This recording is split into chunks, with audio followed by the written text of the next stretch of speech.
After her husband died, his two grown sons sat the grieving widow down and told her exactly what they wanted. They wanted the house. They wanted the lake villa. They wanted the business, the accounts, the investments.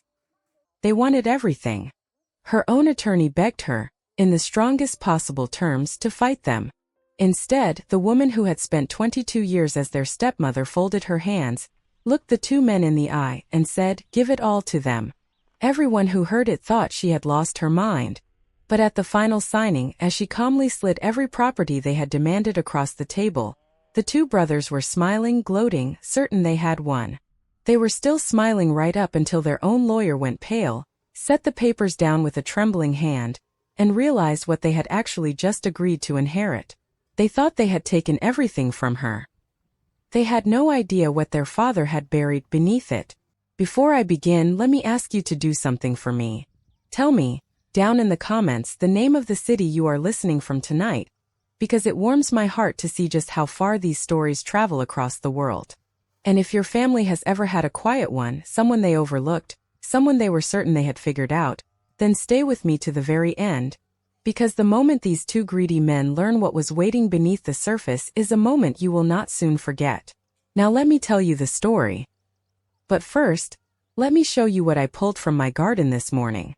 The light was still soft and gray when I knelt down in the long row at the edge of my plot and began to harvest my radishes. If you have ever grown them, you know the strange and wonderful thing about a radish. On the surface, all you can see is a modest little crown of leaves, green and unremarkable, sitting flat against the soil. Anyone walking past would glance at those leaves and think, there is nothing much there. A small plant. Common thing. And if a careless person came along and grabbed a fistful of those leaves and yanked, sometimes the leaves would simply tear away in their hand, and they would walk off thinking they had taken the whole plant, never knowing that the real thing, the part that matters, was still sitting right there, hidden, buried in the dark earth where they never thought to look. Because the radish keeps its true self underground. You have to know it is there. You have to slide your fingers down into the cool soil, and feel for the firm, round root and ease it up gently, and only then does the plant give up its secret. And here is the other thing about a radish, the thing that always makes me smile. It looks so mild, so plain and harmless with its pale white flesh and its soft pink skin. But bite into it and it bites you right back. There is a sharp, peppery heat hiding inside that quiet little root, a sting that takes the greedy and the careless completely by surprise. The ones who underestimate the radish are always the ones who get the sharpest bite. I thought about my radishes this morning, my friends, as I eased them one by one out of the soil and shook the dirt from their roots, because the story I want to tell you is about a woman exactly like that. Her family looked at her and saw only the modest leaves on the surface. They were certain there was nothing more to her. So they grabbed at everything they could see, and they yanked it away, smiling, sure they had taken it all. They never once imagined what was buried beneath, waiting patiently in the dark. And they had no idea, none at all, how sharp the bite would be when it finally came. So let me tell you about the day the greedy heirs reached down into the soil, and the soil bit back. Her name was Rosalind Calloway, and she was 63 years old on the cold spring morning that her whole life was supposed to end. For 22 years she had been the wife of Gerald Calloway, and for 22 years that had been the center of her entire world. She had met Gerald when she was 41, both of them already shaped by life, both of them having long ago given up the expectation of being surprised by it.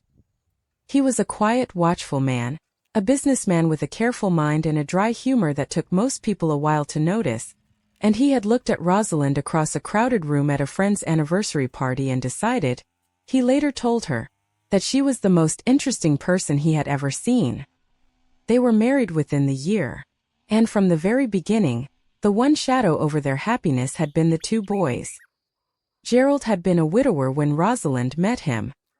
His first wife had died young, leaving him with two sons, Preston and Donovan, who were teenagers by the time Rosalind came into their lives.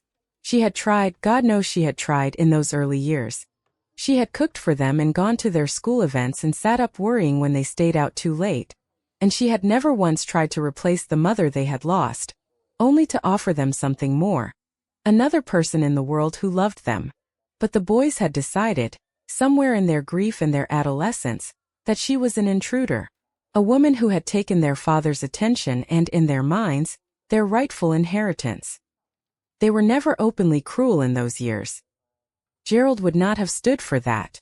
They were simply cold in the thousand small ways that a person can be cold, a coldness that wore at Rosalind like water wearing its stone year after year after year. Preston was the elder, and as he grew into a man he grew into something hard and polished and ambitious. He became a lawyer out in San Francisco, and he carried himself with the smooth, expensive confidence of a man who had never been told no by his father. He had Gerald's sharp mind, but none of his father's warmth, and when he looked at Rosalind, even at his own wedding, even across the table at Christmas, his pale gray eyes held the cold calculation of a man appraising a poor investment. Donovan, 3 years younger, was softer in his features and softer in his methods, a man who ran what he called a consulting business down in Los Angeles, the exact nature of which no one in the family had ever quite been able to pin down. Where Preston was sharp edges, Donovan was a kind of slippery, smiling evasion, a passive cruelty wrapped up in false concern. He had married a woman named Camille, who was 25 years his junior, and who treated Rosalind with the airy, dismissive politeness one might offer a hired housekeeper. And yet, for all of it, Rosalind had been happy. Because she had Gerald. The two of them had built a life together that did not need anyone else's approval. A warm and private world inside the big house in Sacramento. With its garden they had planned together and its shelves full of Gerald's beloved first edition novels, and the small photograph he kept on his office desk. Not of his sons, but of the two of them on their wedding day, both of them laughing at a joke neither could later remember.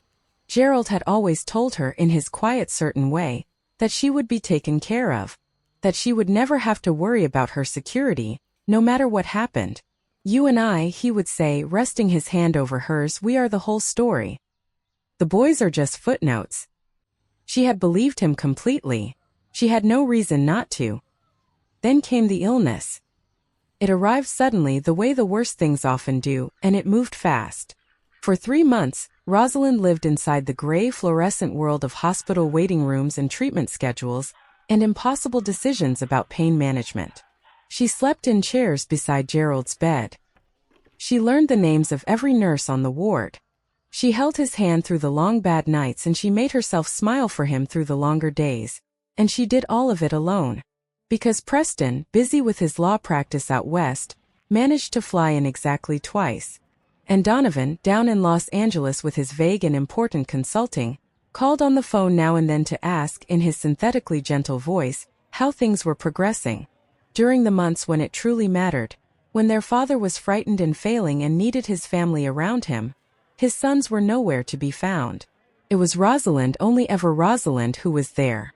And then on a cold morning in early spring Gerald Calloway died, with his wife of 22 years holding his hand and the first pale light coming through the hospital window. And his sons, who had not been able to find the time for his dying, found the time for his funeral very quickly indeed. The funeral flowers were not yet wilting in their vases when the two of them came to destroy her. It happened 3 days after they buried Gerald. Rosalind was sitting in her late husband's home office, in the worn leather chair where he had spent so many evenings reviewing documents and planning their future, when Preston and Donovan came to find her. She had taken comfort, those 3 days, in the familiar things of that room, the smooth leather of the chair worn by Gerald's hands, the window looking out onto their garden, the little wedding photograph on the desk. Her stepsons walked into that room and did not seem to notice any of it. Preston wore his grief like an expensive, perfectly tailored suit, something cut to flatter him. At 45 he had all of his father's commanding presence and none of his soul. Donovan stood at his brother's shoulder like a loyal lieutenant, his soft face arranged into an expression of synthetic sympathy. Rosalind, Preston said, and there it was, that patronizing tone she had grown to hate across 2 decades. We need to discuss some practical matters. We know this is difficult, Donovan added, his voice dripping with a sorrow he had not earned. Losing Dad so suddenly.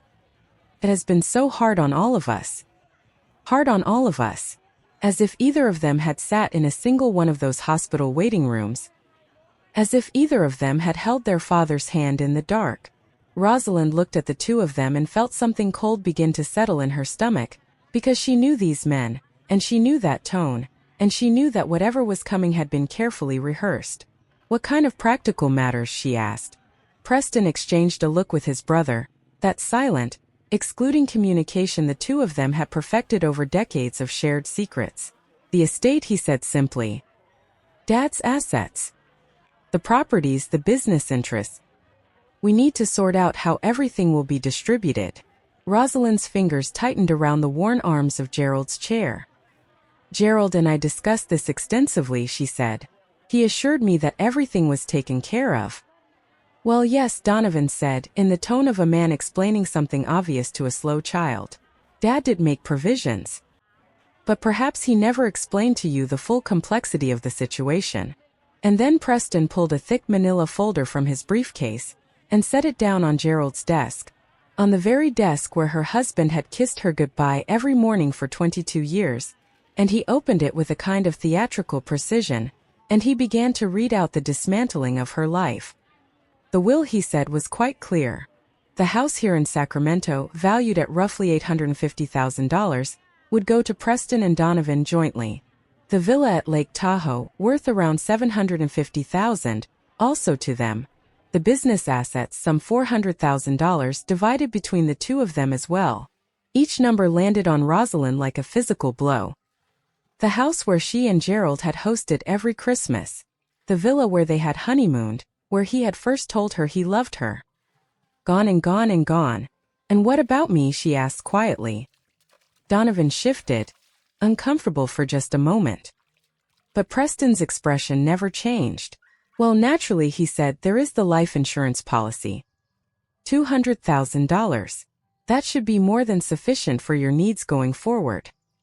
$200,000. For a 63-year-old woman who had given up her own career, who had spent 2 decades managing her husband's household and entertaining his business associates and, in the end, nursing him through his death. $200,000 to start an entire life over from nothing. "I see," Rosalind said, though she did not see at all. This could not be right. Gerald had promised her. "It is not personal, Rosalind," Donovan said, and the false gentleness in his voice made her skin crawl.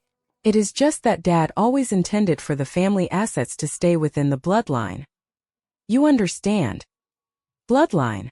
As though 22 years of marriage, 22 years of love and loyalty and care, counted for nothing against an accident of genetics.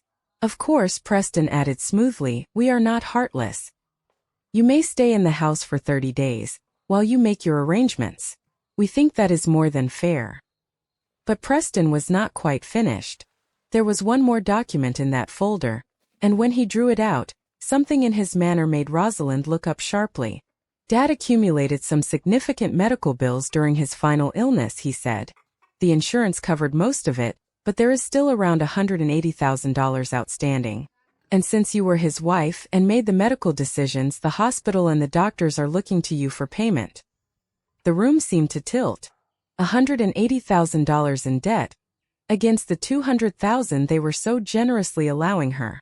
$20,000 then to rebuild an entire life. They had not simply written her out of the estate. They had arranged things so that her husband's death would leave her with almost nothing at all, while his sons walked away with millions. Rosalind looked at the two of them, these men who had stood at their father's grave and called her family, and she said only that she needed some time to process all of this. "Of course," Preston said, rising and straightening his jacket. "Take all the time you need. But remember, the 30-day clock starts tomorrow. And those medical bills, well, the longer they sit, the more complicated things tend to become." They left her alone then, alone in Gerald's office with the ghosts of their whole life together, and they did not look back.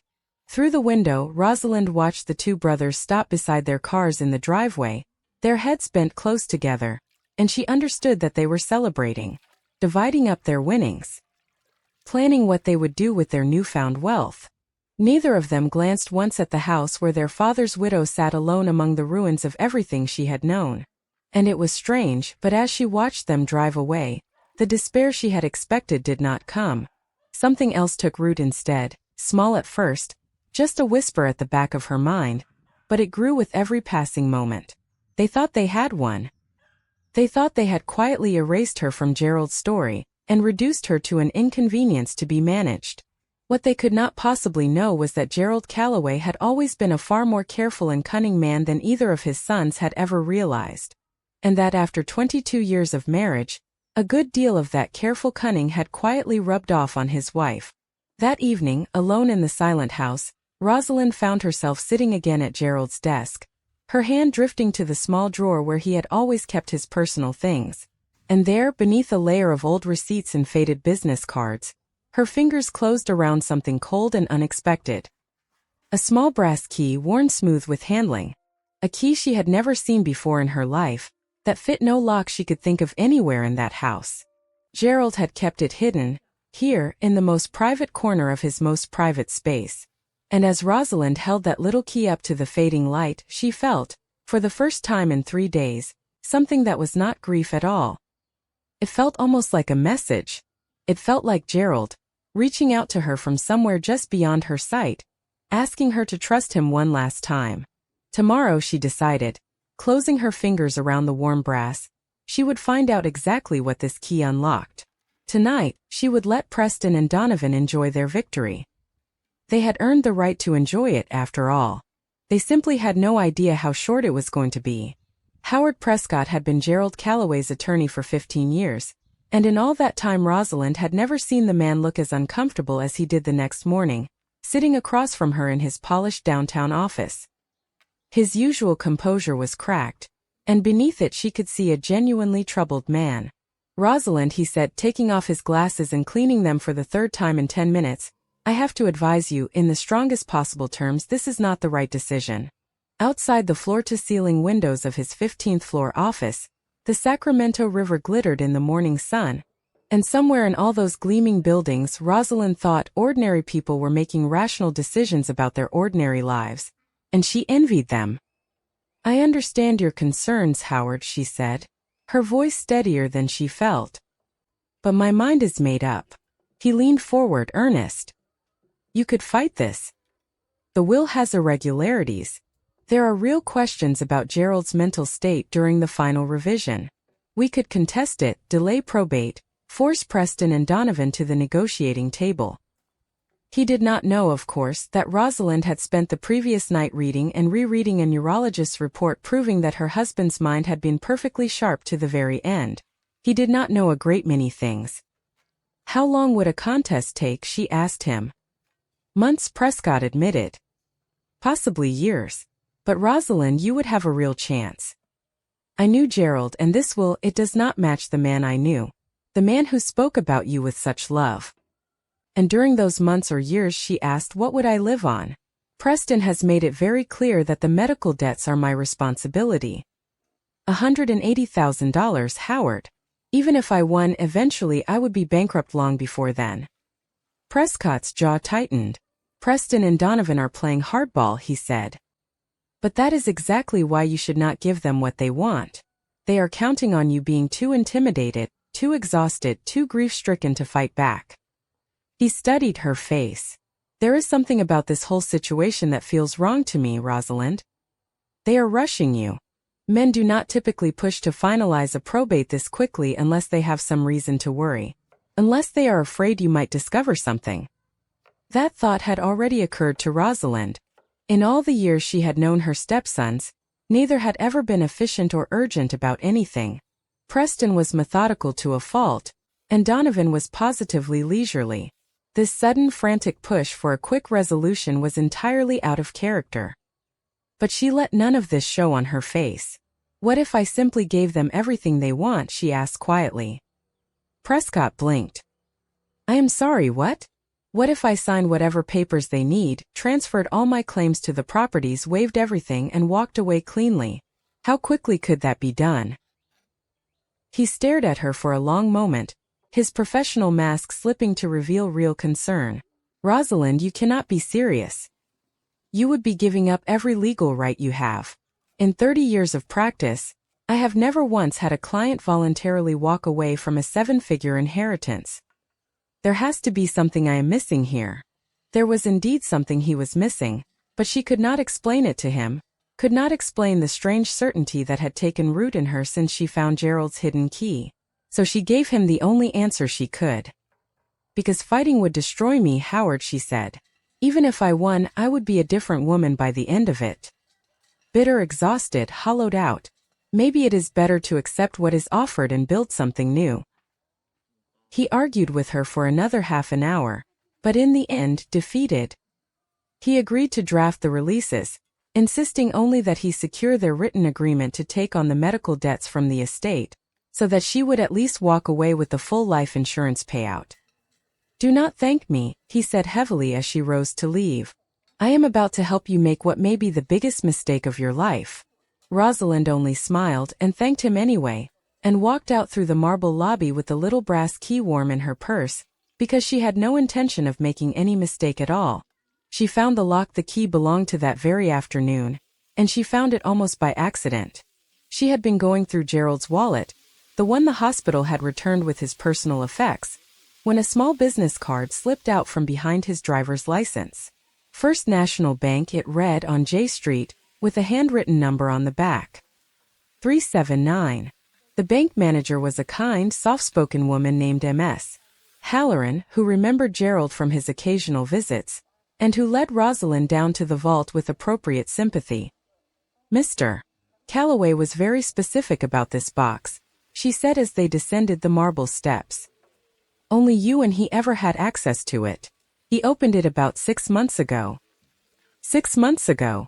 Right around the time Gerald's health had begun to fail, when he had started having those quiet, unexplained meetings that he never quite described to her. Halloran left her alone in the small, windowless viewing room, and with trembling fingers Rosalind lifted the lid of the box. It was heavier than she had expected, and it was full. But it did not hold the things she had imagined, the wills and insurance policies and dry business papers. It held documents of a far more personal and far more devastating kind.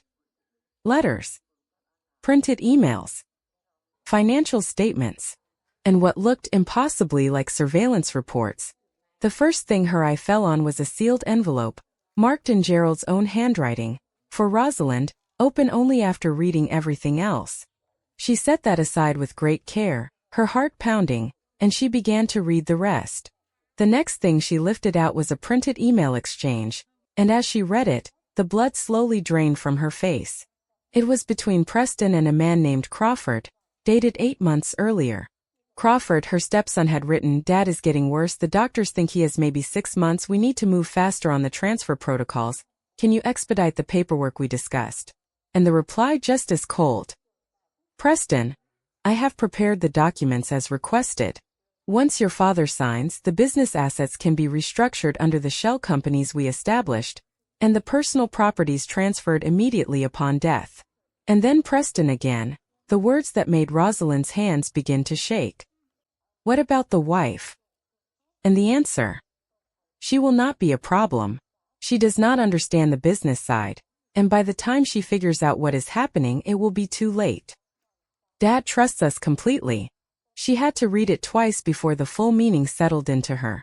While she had been driving Gerald to appointments and managing his medications and sleeping in hospital chairs, his sons had been plotting for months to steal, and not only from her. From their own dying father. The next document was a bank statement, for an account Rosalind had never heard of, a company called Cordova Holdings. The balance at the bottom of the page read $4,700,000. And clipped to it was a note in Gerald's careful hand. Rosalind, this is our real savings. The boys think all my money is tied up in the house and the business. I moved the bulk of our assets here quietly months ago. I was trying to protect us. $4.7 million. They had not been poor. They had not even been ordinary. Gerald had been a quietly wealthy man, and his sons had been scheming to rob him on his deathbed. Her hands moved to the next item, a thick folder marked confidential, and inside it was the work of a licensed private investigator named Daniel Mercer. There were photographs of Preston entering and leaving an upscale casino in Reno, the timestamp showing trip after trip over the course of a year, sometimes for days at a stretch. And there were financial records that told an even grimmer story. Preston owed $230,000 to a string of creditors, most of them connected to gambling debts. Donovan's file was no better. His consulting business, it turned out, was a front for a series of collapsed investment schemes, and he had lost nearly $300,000 of other people's money, including the retirement savings of several elderly clients who had trusted him. Both of Gerald's sons were drowning. No wonder they had been so desperate, so frantic, to get their hands on the inheritance. But the most devastating document of all was a single medical report, dated 3 months before Gerald's death, written by a neurologist Rosalind had never heard of. The summary was brief and absolute. The patient showed no signs of cognitive impairment or diminished capacity. His mental faculties remained sharp, his decision-making ability fully intact. Preston and Donovan had been quietly suggesting to anyone who would listen that their father's illness had clouded his judgment, that he was no longer capable of sound decisions about his estate. This report, commissioned by Gerald himself, proved them liars. He had been completely, provably competent right up until the end. And then there was the last document, the one that made the whole shape of it click into place. It was a will. But not the will Preston had shown her. This one was dated just 6 weeks before Gerald's death, and it left everything to Rosalind, with only modest trust funds for Preston and Donovan, funds that would pay out a little each year but could never be seized all at once. In the margin in Gerald's hand was a note. Original, held by Mercer and Associates, not the Prescott firm. There were 2 wills. The boys had somehow gotten their hands on an older version and were using it to claim their fortune, while the true, final will sat safely hidden with an entirely different attorney. Only then did Rosalind let herself open the sealed letter. "My dearest Rosalind," it began, and at the sight of his handwriting her eyes filled. "If you are reading this, then I am gone, and the boys have shown their true colors. I am so sorry I could not tell you any of this while I was alive, but I needed to be certain of exactly what they were planning." He explained it all. How he had grown suspicious when his sons suddenly became so attentive during his illness, not out of love, but because they were positioning themselves to seize control of his estate. How he had hired the investigator, moved the money, and quietly built an elaborate plan to protect her. And then came the part that took her breath entirely away. "The boys think they are inheriting the house and the business," he wrote. "What they do not know is that over this past year, I have mortgaged both properties to the very limit. The house carries a lien of $1.2 million. The villa $800,000. They are not inheriting assets, my love.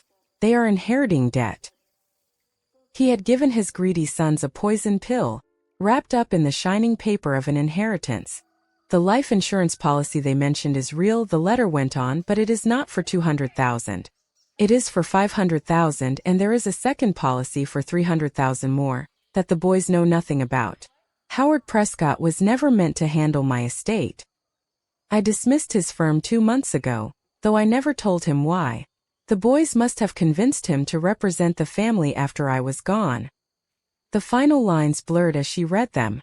"I know this seems cruel, Rosalind, but I could not stand by and let them steal from you the way they have been stealing from everyone else. They made their choices.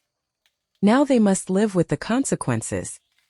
You deserve so much better than what they were planning to give you. Take the money, my love. Start fresh.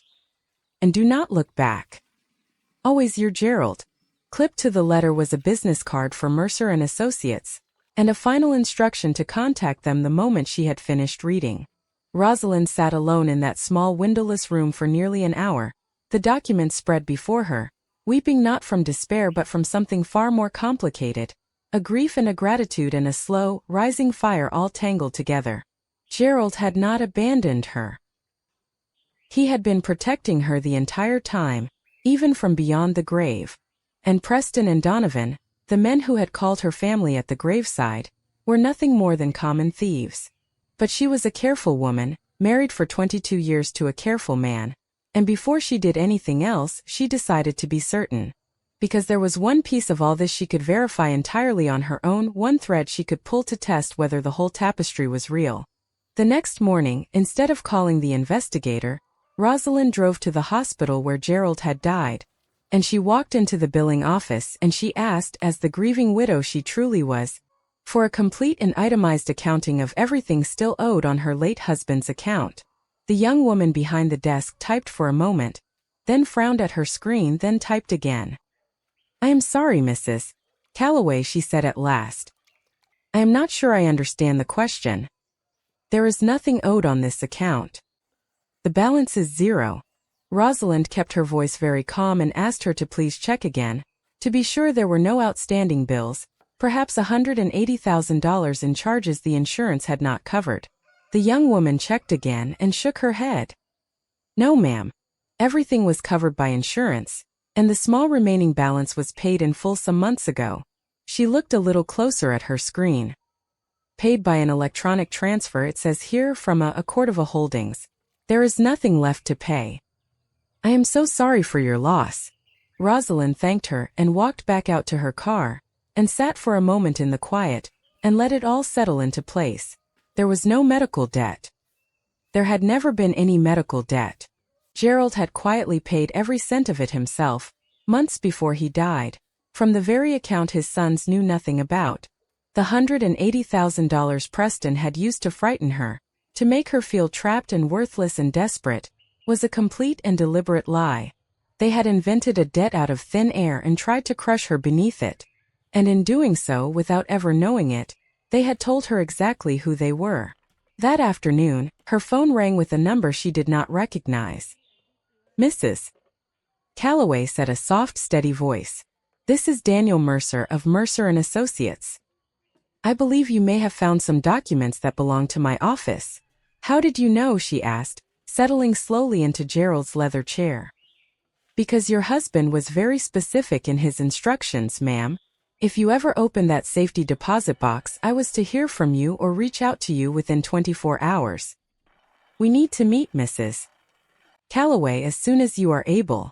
There are things about your husband's estate that you must understand before you sign a single piece of paper for Preston and Donovan. What kind of things? Rosalind asked, though she was beginning to know. Things, Mr. Mercer said gently, that are going to change absolutely everything. Rosalind agreed to meet Daniel Mercer the following morning. But that evening, she had another appointment to keep, one she now intended to keep with very different eyes than she would have a few days before. Donovan had called, his voice warm with an affection that rang utterly false now that she could hear it for what it was. Camille and I would love to have you over for dinner tonight, he had said. We thought it would be nice to spend a little family time together, before we finalize all the legal matters. Family time. How very thoughtful of them. A few days earlier, the invitation might have moved her. Now she understood it for exactly what it was, an opportunity to keep the grieving widow close, to manage her, to make sure she signed the papers before she could think too clearly. That sounds lovely, she had told him, surprised by how steady her own voice sounded. What time? And so that evening, Rosalind drove out to have what would almost certainly be her last dinner as a member of the Calloway family, knowing everything she now knew, and intending to learn just a little more. Donovan and Camille's house in the hills above the city was a monument to borrowed money and the careful performance of success. As Rosalind pulled into the circular driveway, she noted the two new luxury cars parked there, a gleaming German sedan and a sleek Italian coupe, vehicles that together cost more than most people earned in several years. A few days ago she might have assumed her stepson was simply doing well. Now she knew precisely where that money had come from, and whose retirement savings had paid for those shining hoods. Camille answered the door in a designer dress that probably cost more than Rosalind's monthly grocery budget for a year. At 38, she had perfected the art of looking expensively maintained, the kind of woman whose appearance required a small fleet of professionals on permanent retainer. Rosalind, she exclaimed, pulling her into an air kiss that barely grazed her cheek. You look wonderful. How are you holding up? The concern in her voice was about as genuine as the color of her nails, but Rosalind smiled and played her part. I am managing, dear, she said. Thank you for having me. Preston was already there, lounging in Donovan's study with a glass of scotch in his hand, the kind of scotch that cost more per bottle than Rosalind once spent on a week of food. The room around him was all dark wood and oxblood leather, designed to project stability and power. What it actually projected, now that she could see clearly, was desperate overreach, a man surrounding himself with expensive props to convince himself he was the man he pretended to be. Mother, Preston said, rising to give her a brief, cool embrace. You are looking much better. I was worried about you after our conversation. worried about her. The conversation in which he had told her she was essentially homeless and bankrupt. Such tender brotherly concern. Donovan emerged from the kitchen carrying a glass of pale, expensive wine, his soft face arranged into a host's easy smile. "Rosalind, so glad you could make it," he said. "Camille has been cooking all afternoon. Her famous herb-crusted salmon." And so the three of them moved around her like gracious, loving hosts, offering drinks and small talk, commenting on how well she looked, asking after her plans. It was a masterful performance of family warmth, and Rosalind thought that if she had not spent her recent days reading about gambling debts and stolen retirement funds and an invented $180,000, she might even have been touched by it. Dinner was served in a formal dining room, on china that looked as though it belonged behind museum glass, with silverware heavy enough to be used as weapons. Camille had indeed outdone herself, the salmon perfectly prepared, the wine expertly chosen, the whole table a flawless picture of refined success. And Rosalind sat in the middle of it, the quiet widow they all believed they had cornered, and waited for her moment, and decided exactly how much heat she would let them taste tonight. "So," Preston said, as the main course was served, "Howard Prescott called me this afternoon. He mentioned you are ready to move forward with the estate transfer." Rosalind took a small, delicate bite of salmon, buying herself a moment. "Yes," she said at last. "I have decided that fighting over Gerald's wishes is not how I want to spend my remaining years. Family harmony is more important than money." The relief that flickered across Donovan's soft features was almost comical in its nakedness. "That is wonderful, Rosalind," he said. "Truly wonderful. Dad would be so pleased to know we are all working together. We have prepared some papers," Camille added, reaching for a folder that had been waiting on the sideboard. "Just to make everything official. Our attorney drew them up to complement what Howard is handling." Their attorney, of course. Rosalind wondered idly whether this mysterious lawyer knew about Preston's casino habit, or about the elderly clients Donovan had quietly ruined. "How thoughtful," she said, not reaching for the folder. "But I should mention I have been thinking about those medical bills." The temperature in the room seemed to drop several degrees. Preston set his wine glass down a beat too hard. "What kind of thinking?" Donovan asked, his voice gone carefully, deliberately neutral. "Well, $180,000 is a great deal of money," Rosalind said, her tone light and conversational. "I was wondering whether perhaps we ought to have an accountant review the estate's liquid assets before I commit to taking on a debt like that, all on my own." She watched the look pass between the two brothers, that old silent communication, but now she could read its subtext as clearly as a printed page. They were afraid. They were afraid she might start turning over rocks. "Rosalind," Preston said carefully, "I thought we explained. The estate assets are tied up in probate. The medical bills are entirely separate from the inheritance." "Of course," she said pleasantly. "But Gerald was always so meticulous about his records, wasn't he? I am sure there must be clear documentation somewhere, showing exactly which debts belong to the estate and which are considered my personal responsibility. I should probably just contact the hospital directly, get a proper itemized breakdown of what is truly owed, and what the insurance actually covered." Donovan's fork clattered against his plate. "That is not necessary, Rosalind," he said, a little too quickly. "I have already handled all of that very thoroughly." "I am sure you have," she said gently. "But as Gerald's widow, I feel I owe it to his memory to understand exactly what happened, financially, in his final months. It is the least I can do." She let the silence stretch one beat too long, and watched them squirm in it. "I do find one thing curious, though," she added, almost to herself. "Gerald never once mentioned being worried about medical costs. He always seemed so certain that our insurance was more than adequate." "Insurance does not cover everything, unfortunately," Preston said, and there was an edge in his voice now. "Dad's treatment was quite extensive those last few months." Rosalind said, and took another small bite of salmon. It was Camille who broke first, springing up from her chair with a brightness that did not reach her eyes. "Who would like dessert?" she announced. "I made a chocolate torte." And she fled to the kitchen, and Rosalind did not miss the sharp, meaningful look Preston shot at his brother across the table. They were rattled, and she had barely begun. "Rosalind," Preston tried again. leaning forward with an expression he clearly intended to be paternal and reassuring. I hope you are not second-guessing our arrangement because of something some outside person may have told you. Sometimes people who do not understand the law can give very misleading advice. They can stir up trouble where there is none. Oh no, she assured him, all wide-eyed innocence. I am not second-guessing anything. I am simply trying to be thorough. Gerald always told me that the devil was in the details. Donovan laughed, a thin, nervous sound. Dad did love his paperwork, he said. He certainly did, Rosalind agreed warmly. In fact, I have been going through his office these past few days, and I keep coming across the most puzzling things. Bank statements for accounts I have never heard of. Business papers for companies I did not know he was involved with. The color drained from Donovan's soft face. What kinds of documents, he asked. Oh, nothing important, I am sure, she said, waving a hand. Just confusing financial statements. Although, she added, as if it had only just occurred to her, I did find the strangest thing tucked away in his desk. A little key. To a safety deposit box, I think. One I never knew existed. Preston went absolutely still. A safety deposit box, he said. Yes, isn't that odd, Rosalind said, watching him over the rim of her wine glass. I thought I knew about all of Gerald's financial arrangements. But it seems he had a few boxes and accounts I was never told about. I suppose I really ought to look into whatever is inside before we finalize everything, don't you think? The look that flashed between the two brothers this time was pure, undisguised panic, swiftly smothered but unmistakable.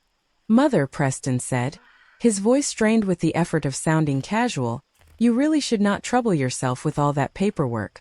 Legal and financial documents can be terribly confusing for someone without a business background. Why don't you let Donovan and me take a look at whatever you found, and sort out what matters from what does not? That is very sweet of you both, Rosalind said. But I think Gerald would want me to understand our finances myself.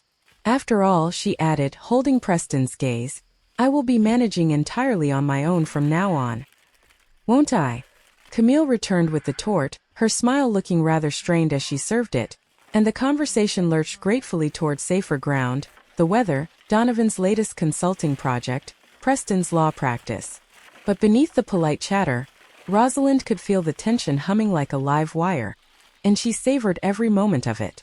These two men had spent her entire marriage looking straight through her, certain she was simple, certain she was harmless. Now, with nothing more than a few innocent questions, she had set the ground trembling beneath their feet. After dinner, as Rosalind prepared to leave, Preston walked her out to her car. Rosalind, he said, resting one hand on her car door, about those documents you mentioned finding. It really would be best if you brought them to our next meeting. Let Donovan and me help you sort through what is important and what is not. Dad's filing was never very logical. She gave him the same pleasant, untroubled smile she had worn all evening. Of course, Preston, she said. Family should help family. But as she drove away down the long curving driveway, she glanced into her rearview mirror, and she saw him standing motionless in the glow of the porch light. His phone already pressed hard against his ear, making a call that plainly could not wait the 30 seconds it would have taken him to walk back inside. By the time she reached home, her own phone was ringing. It was a number she did not recognize, and she answered it standing in the dark of Gerald's study. His study, her study now. Mrs. Calloway said a soft, careful voice. This is Daniel Mercer again. I am sorry to call so late, but I felt you should know. About an hour ago, my office received a phone call. It was Donovan, claiming to be looking into some confusion about your husband's estate, asking whether we held any documents that might, as he put it, complicate the family's existing arrangements. Rosalind closed her eyes. He was fishing, she said. He was trying to find out how much I know. Yes, Mercer said. And ma'am, the fact that they are this frightened this quickly tells me a great deal. It tells me they know their inheritance is not what they believe it to be, and they are terrified you will discover it before they can get your signature. Which is exactly why we need to meet first thing tomorrow. Because once you understand the full picture, Mrs. Calloway, you are going to hold every card at that table. And those two men are going to learn that the quiet woman they spent 22 years overlooking was the most dangerous person in the room all along. Daniel Mercer's office was nothing like Howard Prescott's gleaming downtown suite. It sat on the second floor of a modest brick building in Midtown, and it had the comfortable lived-in feeling of a place where real work actually got done, rather than impressive clients got flattered. Mercer himself was a quiet surprise, a soft-spoken man in his 60s with kind eyes and the worn, capable hands of someone who had earned everything he had the hard way. "Mrs. Calloway," he said, rising from behind a desk that was an organized chaos of files and folders. "Thank you for coming so quickly. Please sit. We have a great deal to discuss." Rosalind settled into the worn leather chair across from him, Gerald's letter held tightly in her lap. "Mr. Mercer," she said, "I have to admit I am still trying to understand all of this. I did not even know my husband had hired another attorney." "He hired me about 8 months ago," Mercer said, drawing out a thick file. "Initially, it was only to conduct a discreet investigation into some financial irregularities he had noticed. But as we uncovered more, my role grew a great deal larger." He opened the file, and Rosalind could see copies of many of the same documents she had found in the box, along with others she had not yet seen. "Your husband was a very thorough man, Mrs. Calloway. When he understood what his sons were planning, he built a careful, comprehensive strategy, both to protect you and to make certain they faced the consequences of what they had done. The investigation proved they were stealing from him," Rosalind said. "It was not a question." Mercer nodded grimly. "Preston had been forging your husband's signature on loan documents, using the family business as collateral to cover his gambling debts. Donovan was, if anything, worse. He had been systematically transferring funds out of his clients' accounts into shell companies he controlled. People who trusted him, several of them elderly. He let that settle. Both of them, Mrs. Calloway, were facing very real criminal exposure if any of it came to light. Grand larceny, wire fraud, elder financial abuse. Your husband could have simply gone to the authorities and had them both arrested. Instead, he chose something more patient, something more fitting. He spread a new set of documents across the desk. These are the property records for the house and the Lake Tahoe villa, as of 6 months ago. Both are leveraged to the absolute maximum. Your husband took out mortgages totaling $1.2 million against the house and $800,000 against the villa." Rosalind nodded slowly. She had read the figures in Gerald's letter, but seeing the official records made them real in a new and colder way. "But why?" she asked, though she already knew. "We owned both of those properties free and clear. Because he knew Preston and Donovan would inherit them," Mercer said simply, "and he wanted to make absolutely certain that they inherited the debts along with them. The money from those mortgages is sitting safely in the Court of a Holdings account, the one only you can access." He looked at her steadily. "So when they take possession of those properties, Mrs. Calloway, they will be taking possession of real estate worth roughly $1.6 million, carrying mortgages of $2 million. They will be $600,000 underwater the very moment the keys change hands." "That cannot be right," she said quietly. "They showed me a will." "They showed you an outdated will," Mercer said gently. "One that was completely superseded by a final version your husband executed 6 weeks before his death." He slid a copy across the desk. As you read the legal language, one clause leapt out at her, and she read it twice and then a third time, her hand pressed to her mouth. "I leave the decision of what, if anything, my sons Preston and Donovan shall inherit, entirely to my beloved wife Rosalind, trusting in her wisdom and her judgment to determine what they truly deserve." "He left it to me," she whispered. "He did," Mercer said. "Every bit of it. And Mrs. Calloway, there is more. The life insurance is not for $200,000. The primary policy is for $500,000, and there is a second policy that Preston and Donovan know nothing about for an additional $300,000. $800,000 in insurance alone, on top of the $4.7 million your husband had already moved into the protected account." He let her absorb the arithmetic. "You are not merely going to be secure, Mrs. Calloway. You are a wealthy woman. You always were. You simply were never told." The room seemed to tilt very gently around her. After 22 years of being treated as a dependent, a footnote, a problem to be managed with the minimum legal obligation, she was learning that she had been, all along, the wealthiest person at every table she had ever sat at. But the most important thing, Mercer continued, his voice quiet and certain, is the choice your husband left in your hands. Every forged signature, every fraudulent transfer, every lie those two men told while their father lay dying, it is all documented, completely and irrefutably. If you wish to pursue criminal charges, the evidence will guarantee convictions. They will go to prison. That option is yours. The other options are also yours. What are they? She asked. Mercer counted them off on his worn fingers. You may give them the properties, exactly as they have demanded, mortgages and all. They would have 30 days to refinance or formally assume those loans, and given their existing debts and their wrecked credit, no bank on earth would refinance them. They would lose the properties to foreclosure, and still be left owing the difference. Or you may give them nothing at all. In that case they inherit their father's memory, and nothing else, while remaining buried beneath the debts they have already dug for themselves.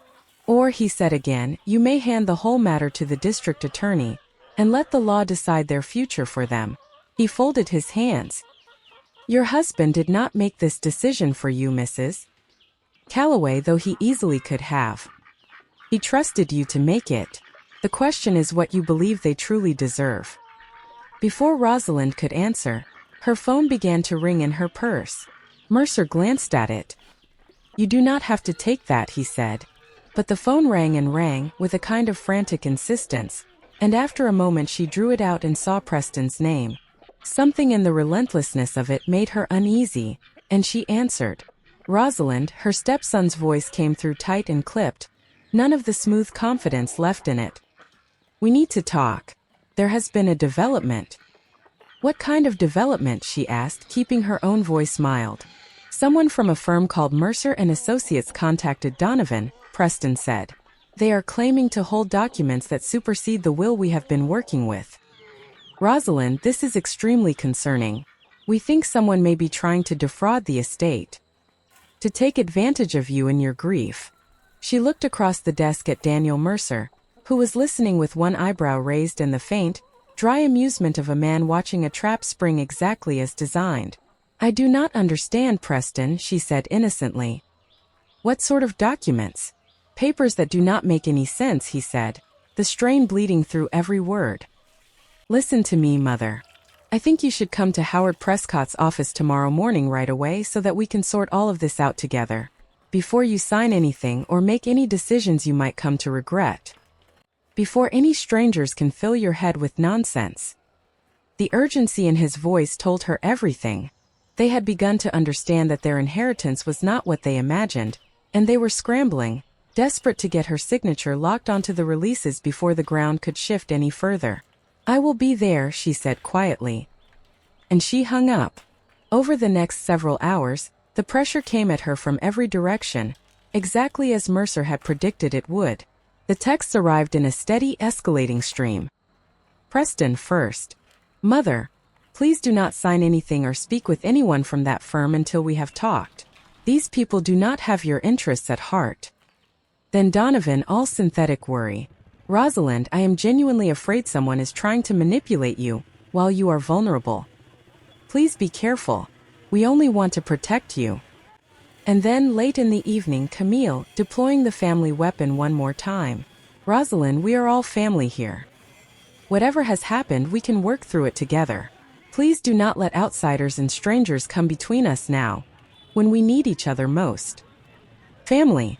They reached for that word the way a drowning man reaches for a rope, and they had no idea that the rope had already been cut.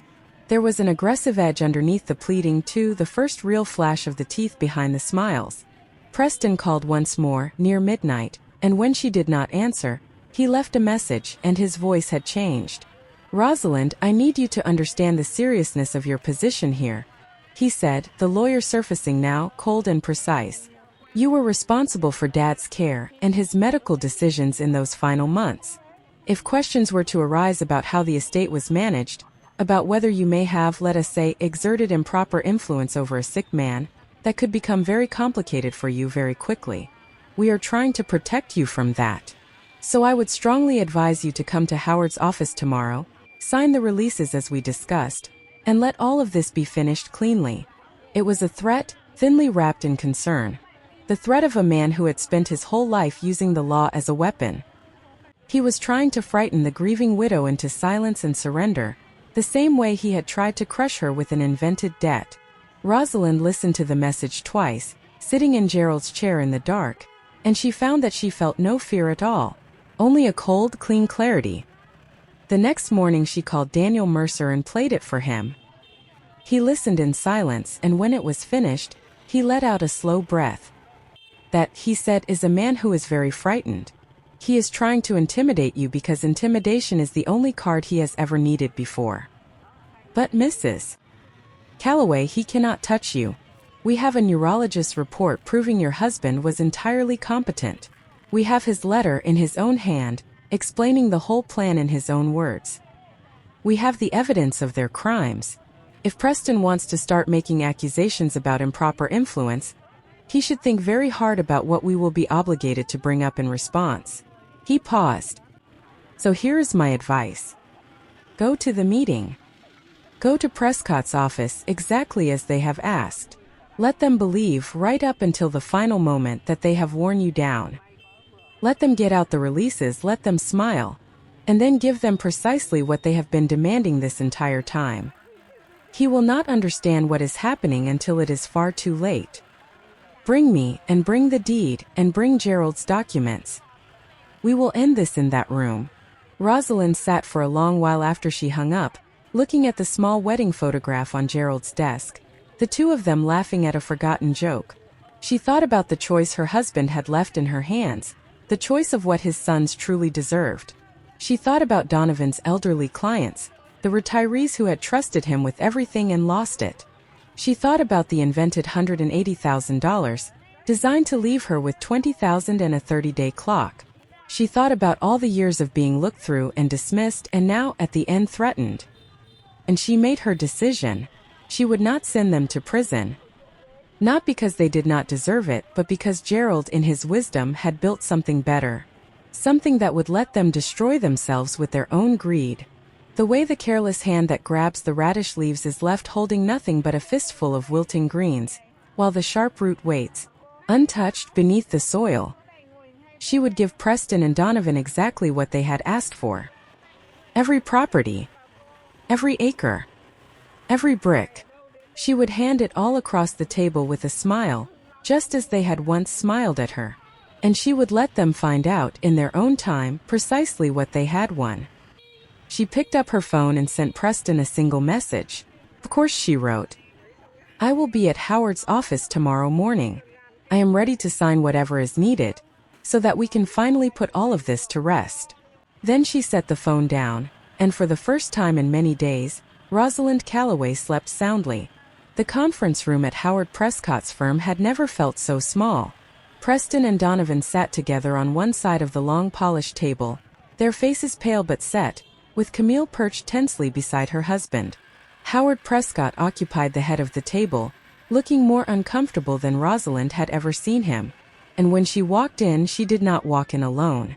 Daniel Mercer came at her side, a thick briefcase in his hand and the unhurried calm of a man who already knew exactly how the next hour would end.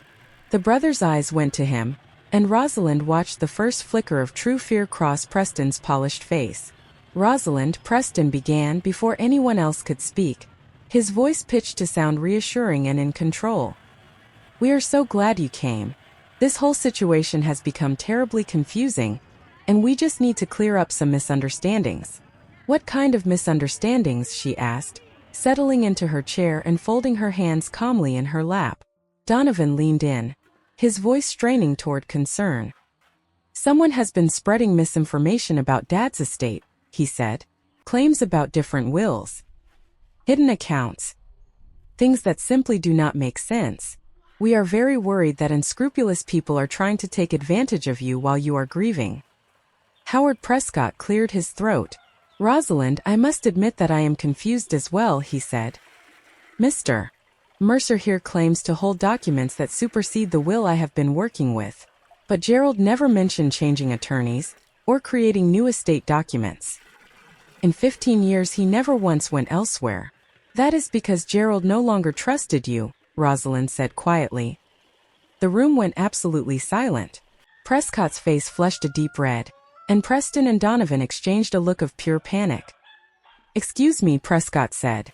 Rosalind opened her purse and drew out Gerald's letter, the one she had found in the safety deposit box. "Gerald discovered that someone in your firm was passing information about his estate planning directly to Preston and Donovan," she said. "He could not be certain whether it was you or someone working for you. So he quietly moved his business to another attorney, and he told no one." "That is impossible," Preston said quickly. "Dad trusted Howard completely." "Did he?" Rosalind said, turning her gaze fully onto her elder stepson, and she felt something steady and cold settle into her spine. "Then why did he secretly hire a private investigator 8 months ago to look into your financial activities? And why did he quietly move $4.7 million into accounts that only I can access?" Donovan made a small choking sound. "$4.7 million, he said. "That is not possible. Dad did not have that kind of liquid wealth." "Actually, he did," said Daniel Mercer, and he set his briefcase on the table and opened it. "Your father was a far wealthier man than either of you ever realized. He had been quietly building a portfolio for years, specifically to secure Mrs. Calloway's future after his death. He began laying documents across the polished wood, one after another, bank statements and investment records and property deeds.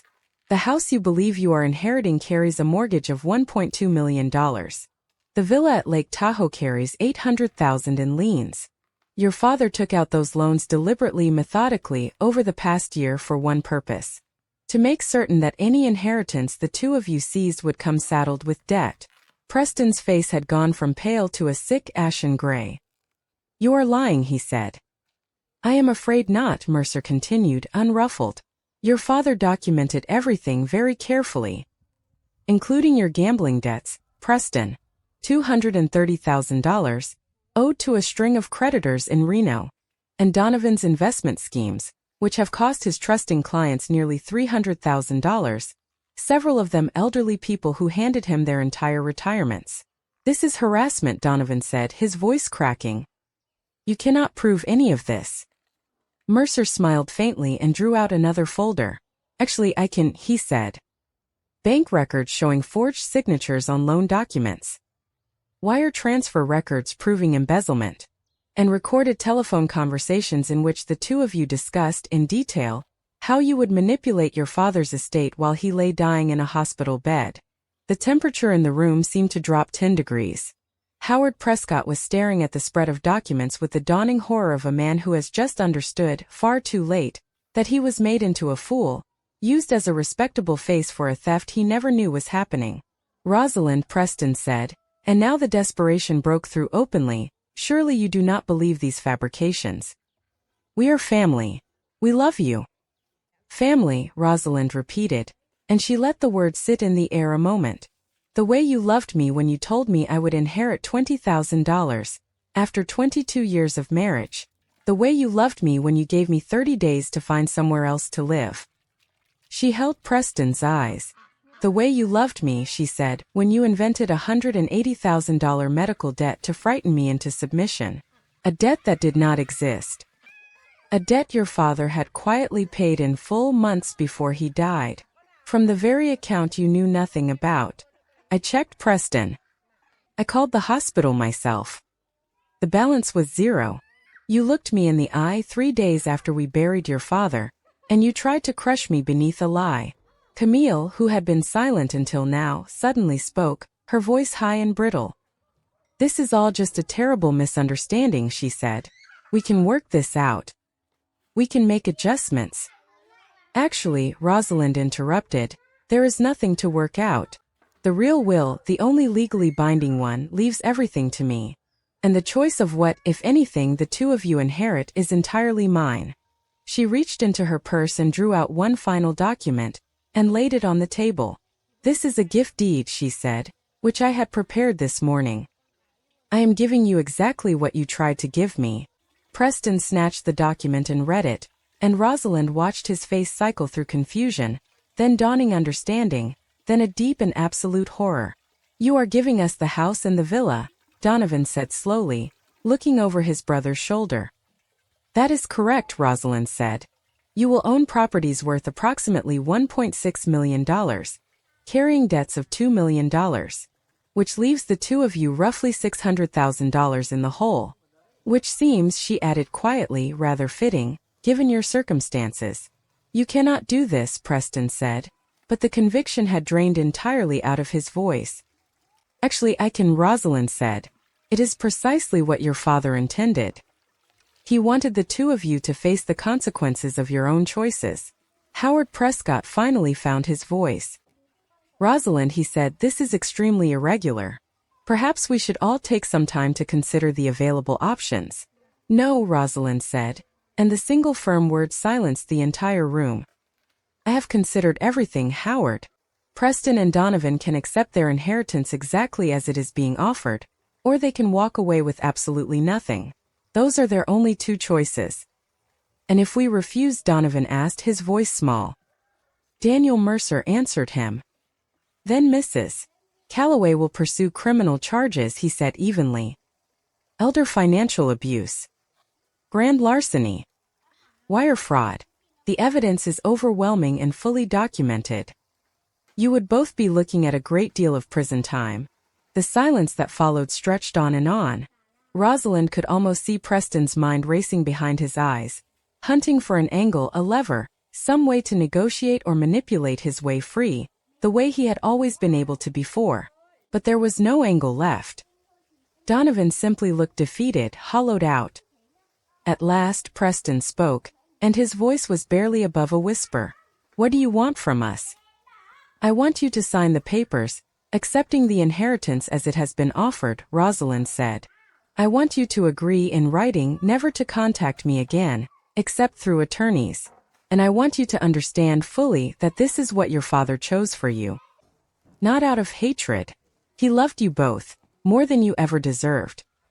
He did this because the two of you forced his hand. Camille had begun to cry soft, frightened tears. This will ruin us, she said. We will lose everything. You should have thought of that, Rosalind said, without a trace of sympathy, before you began stealing from a dying man. Donovan looked up at her then, and on his soft, defeated face there was something that almost resembled respect. He really planned all of this, he said quietly. Every single detail. Rosalind held his gaze. Your father, she said, was a far smarter man than either of you ever gave him credit for. He saw exactly who you were. He simply hoped for longer than he should have that he was wrong. In the end they signed. They had no real choice. The only alternative was a prison cell, and even in their desperation, neither of them was quite willing to risk that. One after another, Preston and Donovan put their names to the documents that handed them their father's debt-laden poison pill, the inheritance they had schemed and lied and stolen to obtain, now revealed as the millstone it truly was. As they gathered their things and filed out of the conference room, Preston paused at the door and looked back at her, and for a moment the polished mask slipped entirely, and underneath it she saw only a frightened, ruined man. This is not over, Rosalind, he said. She did not rise. She did not raise her voice. She simply looked at him, calm and steady and entirely unafraid, the quiet woman he had spent 22 years failing to see. Yes, Preston, she said. It is. It is completely over. And then they were gone. And Rosalind Calloway sat alone for a long moment in the silent conference room, surrounded by the documents that had set her free. And she realized that for the first time in more than 2 decades, she was not anyone's wife, and not anyone's stepmother, and not anyone's problem to be managed. She was simply herself. And she was at last entirely free. The consequences came for Preston and Donovan exactly the way Gerald had designed them to, slowly at first and then all at once. The gift deed Rosalind had handed them carried with it a 30-day clock of its own. To keep the house and the villa, the brothers would have to either refinance the crushing mortgages or formally assume the existing loans, and to do either, they needed a bank willing to take the risk. But no bank on earth was willing. Preston's credit had been hollowed out by years of gambling debt, and Donovan's was worse, riddled with the wreckage of his failed schemes. Lender after lender ran the numbers, looked at the two men's histories, and politely declined.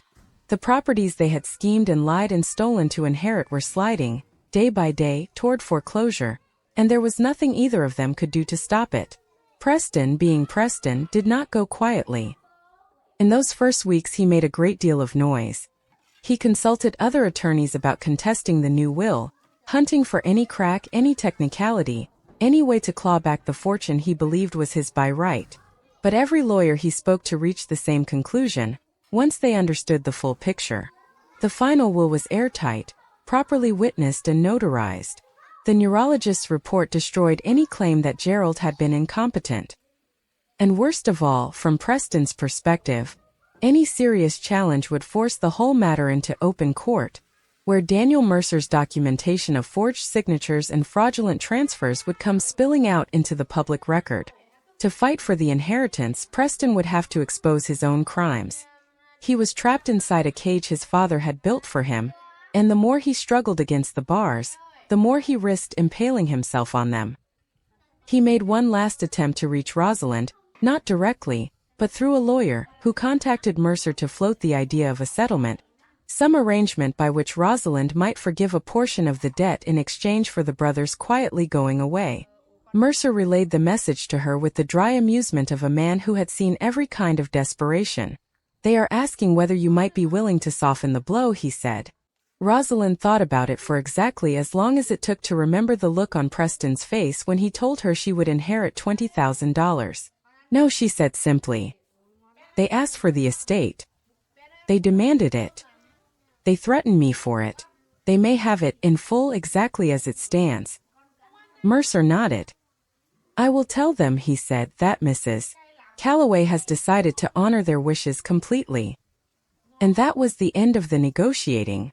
When the 30 days ran out, the properties went into foreclosure. The house in Sacramento, where Gerald and Rosalind had built their entire life together, and the villa at Lake Tahoe, where they had honeymooned, were both lost to the banks, and even after the banks took them, the brothers still owed the deficiency, the gap between the mortgage debt and what the foreclosed properties actually fetched at auction. Preston, buried now beneath that deficiency and his old gambling debts and the collapse of every plan he had ever made, filed for bankruptcy. His carefully constructed life, the tailored suits and the expensive scotch and the polished confidence, came apart at the seams. As a condition of resolving the worst of his troubles, a court ordered him into counseling for his gambling, and the proud lawyer who had once looked at his stepmother like a poor investment found himself sitting in a circle of folding chairs, learning to say his addiction out loud. Donovan's ruin came from a different direction, and in a way it was the cleanest justice of all. Rosalind had chosen deliberately not to press the criminal charges that Gerald's evidence would have guaranteed. She had decided that she did not need to be the instrument of their punishment, that the consequences they had built for themselves would arrive on their own. And they did. Donovan's fraud had never depended on Rosalind to come to light. Several of the elderly clients he had quietly ruined had already grown suspicious, had already begun asking questions and filing complaints with regulators, long before Gerald ever died.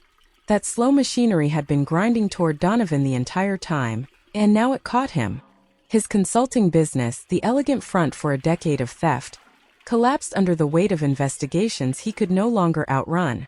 The shell companies were unwound. The losses were laid bare. And the comfortable, expensive life he and Camille had built on other people's retirements simply ceased to exist. Camille did not stay to share in any of it. The moment the money began to vanish and the scandal began to spread, she filed for divorce, packed the designer dresses and the insured jewelry into the trunk of the Italian coupe, and removed herself from the wreckage as quickly as her expensive heels could carry her. She had married a fortune, or the convincing illusion of one, and she had no intention of standing beside a ruined man.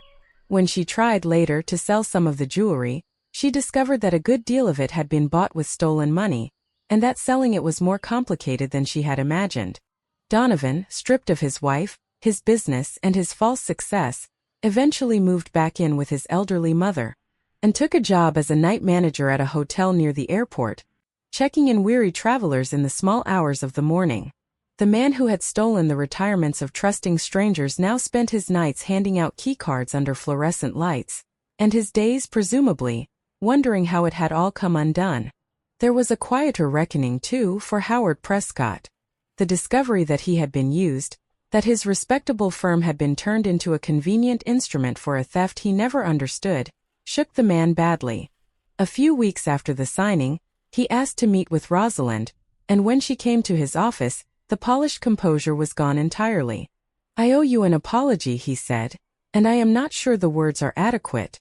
Gerald was my client and my friend for 15 years, and I let his sons walk me right into the middle of their scheme.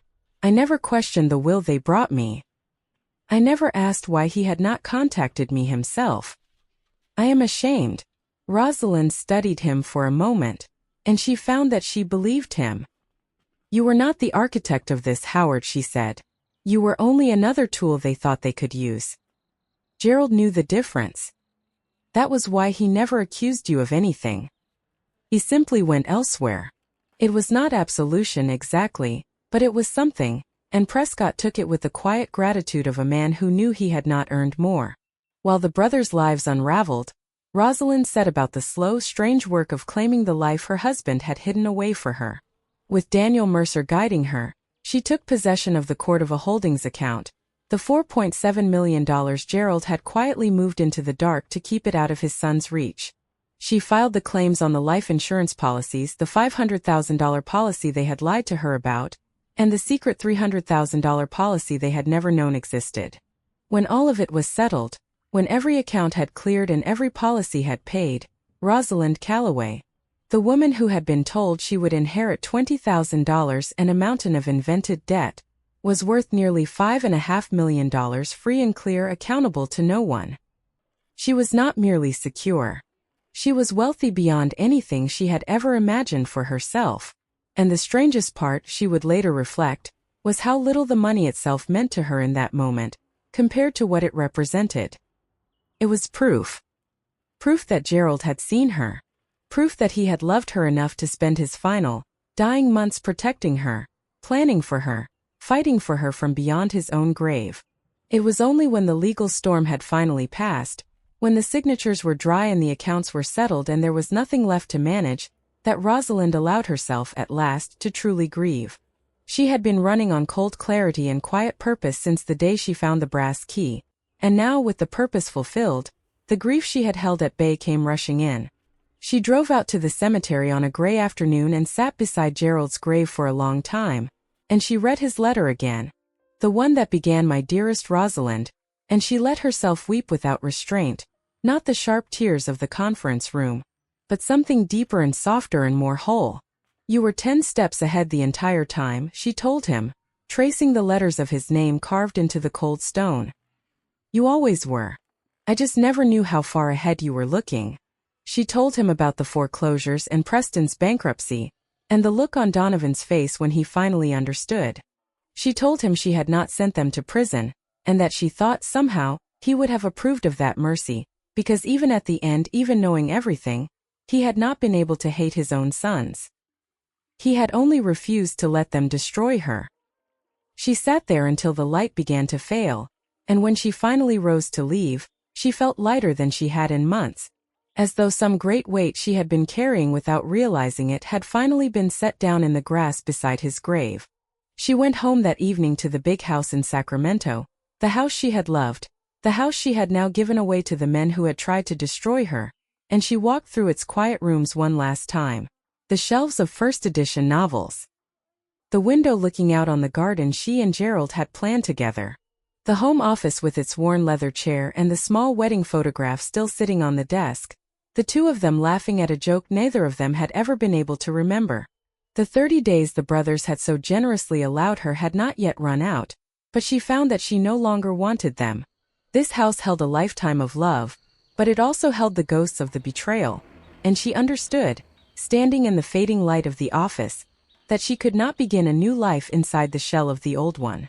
Gerald had told her to start fresh, and to not look back, and she had decided to take her husband at his word. She packed only what truly mattered. The first edition novels Gerald had loved. The wedding photograph. A handful of things that held memory and meaning, and nothing that held pain. The rest, the furniture and the china and the trappings of the life that was ending, she left behind for the foreclosure or gave away or simply let go of. It was astonishing, she found, how little a person actually needed to carry forward, once they understood the difference between what they loved and what merely weighed them down. On her last morning in Sacramento, she stood in the empty driveway where she had watched Preston and Donovan celebrate their imagined victory, and she looked back at the house one final time, and she felt no bitterness and no regret. Then she got into her car, and she pointed it west toward the coast, toward the ocean and the fog and whatever came next.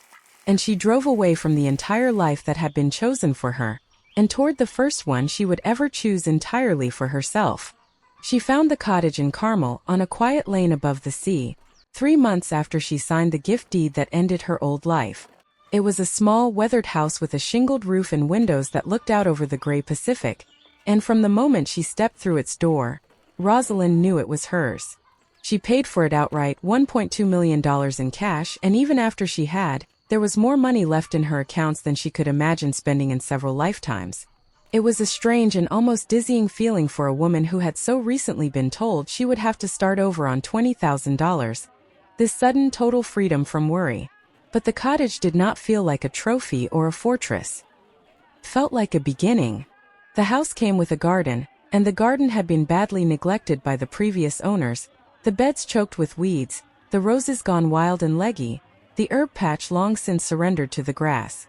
And it was there, on her knees in the cool coastal soil, that Rosalind first began to understand who she might become. She had always loved the garden she and Gerald planned together, but that had been their garden, a shared project, a part of their life as a couple. This one was hers alone, the first thing in 22 years that belonged to her and to no one else, and she threw herself into it with a quiet joy she had almost forgotten she was capable of. She spent her days pulling weeds and turning soil, planting roses like the ones she and Gerald had grown, laying out herb beds and flower borders designed to bloom in careful succession through every season of the year. It was patient, humble, satisfying work, the kind of work where you put something into the ground and tend it and wait, and trust that the earth will give back in its own time exactly what you planted. After 2 decades of managing other people's expectations, of arranging her whole self around the needs and wants of a husband and his sons, the simple act of being accountable to no one but the soil felt almost revolutionary. And slowly, in that garden and in that quiet cottage by the sea, Rosalind began to meet herself. It was a strange thing to realize at 63, that she had spent her entire adult life defined by her relationship to other people. She had been Gerald's wife and Preston and Donovan's stepmother, and the gracious hostess of business dinners, and the manager of a household, and at the very end the nurse at a dying man's bedside. She had been all of those things, and she had given herself to all of them fully, and somewhere in all that giving she had never quite stopped to ask who Rosalind Calloway was, as a woman, all on her own, stripped of every role. Now for the first time she had nothing but time and freedom to find out. She began, tentatively, to build a life out of small things. She joined the local gardening club, where she found, to her surprise, that her opinions were sought and her knowledge respected, that she could walk into a room full of strangers and simply be a person among people, rather than someone's wife or someone's burden. She signed up for a watercolor class at the community college, and discovered that she had a modest, genuine talent for it, that her hands, which had spent so long tending to others, could also make something beautiful for no reason other than that she wished to. She started volunteering at the local animal shelter, walking nervous dogs along the cliff paths and sitting with frightened cats until they learned to trust a gentle hand. They were simple pleasures, all of them the sort of ordinary things that other people took for granted. But to Rosalind, after a lifetime of living in service to others, they felt nothing short of miraculous. Each one was a small declaration. I am here. I am my own. I am still becoming. There were hard evenings, of course, especially when the fog rolled in thick off the ocean and the cottage grew very quiet, and she would think of Gerald and feel the ache of missing him settle deep into her chest. She would remember his dry humor and the warmth of his hand over hers, and the way he had looked at her across that crowded room all those years ago, and she would wonder whether he could see her now, whether he knew how it had all turned out, whether he was proud of the woman she was finally becoming. And then she would remember his letter, and his careful planning, and his fierce, quiet determination to protect her even after his own death, and she would think, yes, he knew. He always knew. He had not just left her money. He had left her a door, and behind it, a self she had never been free to meet. It was on an afternoon in late spring, nearly a year after she had come to Carmel, that the last piece of Gerald's gift revealed itself, though it arrived in the most ordinary way imaginable. Rosalind was out in her front garden, deadheading the roses that had finally come back in glorious riotous bloom, when a young woman stopped at her gate. She was perhaps 30, with kind, serious eyes and a slightly hesitant smile, and she paused at the low fence as though gathering her courage. "Excuse me," she said. "I am sorry to bother you. My name is Hannah Mercer. My father is Daniel Mercer. I believe he did some work for you last year." Rosalind set down her pruning shears and walked over to the gate, wiping the soil from her hands. "Daniel Mercer," she said warmly. "Yes, your father is a very good man. I owe him a great deal." The young woman's smile steadied. "He speaks highly of you too," she said. "In fact, he is the one who suggested I come and find you. He thought you might be interested in some of the work I do." "What sort of work?" Rosalind asked. Hannah hesitated again, then met her eyes directly. "I work with women," she said. "Women who are trying to get out of relationships where someone controls them through money, financial abuse, emotional manipulation, that kind of thing. Women who have been made to feel powerless and dependent and worthless, who have been convinced they could never survive on their own. My father said," she paused, choosing her words with care, "he said that you, of all people, might understand what they are going through." Rosalind stood very still for a moment, the late afternoon sun warm on her shoulders, and she thought about the frightened, grieving woman she had been only a little over a year ago. The woman sitting alone in her dead husband's office, certain she was powerless, certain her entire future depended on the goodwill of two men who had never cared about her at all. The woman who had believed, because she had been told so for 22 years, that she was nothing more than a footnote in someone else's story. She thought about how close she had come to believing it all the way to the end. And she thought about the thing Gerald had truly given her, which was not the money, and not even the freedom, but the knowledge, hard-won and unshakable now, that she had been stronger and smarter and more capable, all along, than anyone had ever allowed her to believe. "I think," Rosalind said slowly, "that I might understand exactly what they are going through." Hannah's face lit with quiet hope. "Would you like to hear more about what we do?" she asked. And Rosalind opened the gate, and invited her in. 2 months after Hannah Mercer stopped at her garden gate, Rosalind Calloway established the Gerald Calloway Foundation for Financial Justice. It was not the legacy Preston and Donovan had expected their father's name to leave behind. It was something far better. The foundation existed for one purpose: to provide legal support and plain, practical financial education to people who had been victims of family financial abuse, the husbands and wives and parents and widows who had been controlled, manipulated, drained, and discarded by the very people who were supposed to love them. Rosalind funded it generously from the fortune Gerald had hidden away for her, and she did not simply write checks and walk away. She worked. She sat on the board, and she learned the law of estates and elder abuse the way she had once learned to read her husband's careful documents, and she partnered with Daniel Mercer, who lent his investigative skill, and with Hannah, who brought the warmth and the hard-won wisdom of someone who had spent years walking frightened people out of dark places. What Rosalind brought, more than the money or the law, was understanding. She knew from the inside exactly what it felt like to sit across a table from people who held all your security in their hands and watched you with cold, appraising eyes. She knew the particular shame of being made to feel like a burden in your own home. She knew the way fear and grief could combine to convince an intelligent, capable woman that she was powerless. And she knew, because Gerald had taught her, that the truth was almost always hidden somewhere beneath the surface, waiting patiently in the dark for someone with the courage to dig for it. That was the thing she gave to every frightened person who walked through the foundation's doors. Not false comfort. Not empty reassurance. but the steady, certain knowledge that they were almost certainly stronger and smarter, and worth far more than anyone had ever allowed them to believe. One of the first women Rosalind helped was a woman named Delia Hartwell. Delia was 58 years old, and when she first came to the foundation she could barely meet anyone's eyes. Her husband had died 8 months earlier, and his 2 children from his first marriage, much like Preston and Donovan, had moved swiftly to push her out. They had told Delia that the house was theirs, that the savings were theirs, that she had been provided for with a small sum that would have to be enough, and that her late husband had always intended for the real assets to stay within the family. They had given her 60 days to leave the home she had lived in for 15 years. Delia had believed them because she had no reason not to, and because grief makes a person easy to convince. She had come to the foundation not to fight, but simply to ask whether there was any way at all to survive on what little they were leaving her. Rosalind sat with Delia for a long time, and she did not lecture and she did not push. She simply told her own story plainly, the way I am telling it to you now.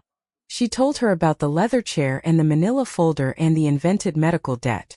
She told her about the little brass key, and the safety deposit box, and everything that had been hidden inside it. And then she asked Delia a single, quiet question. "Tell me," she said. "In all your years together, did your husband love you?" Delia's eyes filled. "Yes," she whispered. "He did. He truly did." "Then I want you to consider something," Rosalind said gently. "A man who loved you for 15 years does not usually arrange, with his last breaths, to leave you with nothing. Sometimes that is exactly what happens, and it is a cruelty we have to face. But sometimes the story those children are telling you is not the whole story. Sometimes there is more hidden beneath the surface that they do not know about, or do not want you to find. And the only way to know which kind of story you are living in is to look." So they looked. Daniel Mercer began to dig, the way he had once dug for Gerald, and Hannah sat with Delia through the frightening parts, and Rosalind walked beside her every step of the way. And what they found in the end was not identical to Rosalind's own story, because no 2 stories ever are. But it rhymed. There was a retirement account the stepchildren had conveniently failed to mention. There was a life insurance policy, modest but real, that named Delia as the sole beneficiary. There was a deed that, when examined carefully, did not say at all what the children had claimed it said. The picture they had painted of Delia's helplessness simply was not true, and once Delia understood that, once she truly understood it in her bones, Rosalind watched something change in the woman's face, the same thing that had changed in her own more than a year before. The fear did not vanish all at once, but beneath it, something firmer and stronger began to rise. The quiet little root, waking up in the dark. It became Rosalind's life's work, that foundation, and it gave her something she had not expected and had never asked for. It gave her purpose. After decades of pouring herself into a single family, she now poured herself into 100 families, 1,000, helping woman after woman and man after man discover the strength they had been told they did not possess. She often thought as she worked of the cruel irony of it all. If Preston and Donovan had simply been decent, if they had treated their father's widow with even a fraction of the kindness she had shown them across 22 years, none of this would exist. They would have inherited their fortune, and Rosalind would have lived out her quiet years as a comfortable, grieving widow, and the hundreds of people the foundation went on to save would have been left to face their darkness alone. The brothers' greed had been meant to destroy her. Instead, it had become the seed of something that would help to save a great many others. That, she thought, was a kind of justice Gerald would have appreciated more than any prison sentence. The years that followed settled into a rhythm sweeter than any Rosalind had known. 2 years after she first knelt in the soil of her neglected Carmel garden, that garden had become one of the loveliest on the lane. The roses thick and fragrant, the herb beds spilling over, the flower borders blooming in the careful, deliberate succession she had planned, so that there was always something in flower no matter the season. She woke each morning to the sound of the sea, and she spent her days among the things she had chosen, the garden, the gardening club, the watercolor class she now sometimes taught, the animal shelter where the staff knew her by name, and the foundation, which had grown larger and busier than she had ever imagined. She had built, out of the wreckage of betrayal, a life of meaning and quiet joy, a life that belonged entirely to her. She thought of Gerald often, but the thoughts no longer carried only grief. They carried gratitude and a kind of ongoing conversation, as though he were still just out of sight, watching her become the woman he had always seen in her.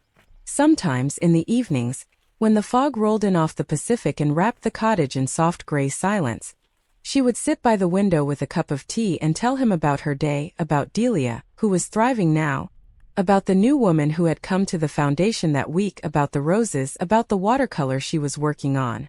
And she would imagine his dry, quiet smile, and she would think, "You were right, my love. You told me to start fresh and to not look back. And I did. And it is a good life. It is the life you gave me twice over. Once when you married me and once when you set me free." As for Preston and Donovan, she rarely thought of them at all anymore. And when she did, it was without anger and without satisfaction, only a distant, settled understanding. They had reached down into the soil, certain of what they would find, and the soil had given them back exactly what they had planted. There was a single moment, about a year and a half into her new life, when the old world and the new one brushed against each other one last time.